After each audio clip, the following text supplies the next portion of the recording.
Welcome Professor Arun Chaudhary. When the stage was getting ready, to welcome with a flower.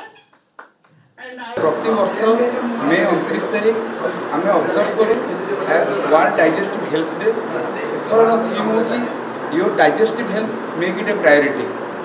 आजिकल विभिन्न प्रकार खाद्य खाई विभिन्न प्रकार पाकक्रिया एवं अंतनली जनित रोगर समस्या लोक मैंने पीड़ित होती। दिवस आम लोक मध्य सचेतनता आने एवं लोक अवगत करने किपरि आम खाद्य पदार्थ आमर मानसिकता को आम चिंताधारा को आम शरीर विभिन्न प्रकार रोग होबार प्रक्रिया को संतुलन करें। से दिवस आज आम गण में गण्यमान्य अतिथि सब किम्स हॉस्पिटल एम्स रु आसी आम भितर तर्क चली डिस्कसन चली। पेट रोग कारण आमर खाद्य पदार्थ आम जो जंक फूड खाऊँ बाहर खाद्य खाऊँ बहुत खराब तेल यूज होमर एक्सरसाइज ना आम मैंने बहुत मेदबहुल रोग लोक मैंने आक्रांत होती।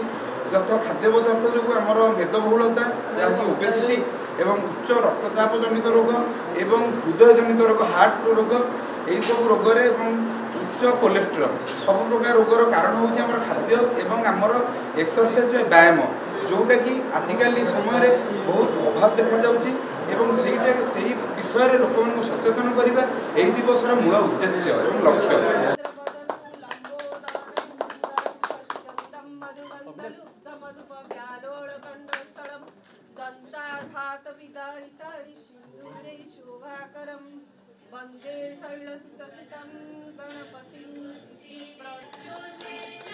And before starting our CM, science was something more dangerous and more digestive day has been done to probably and one should not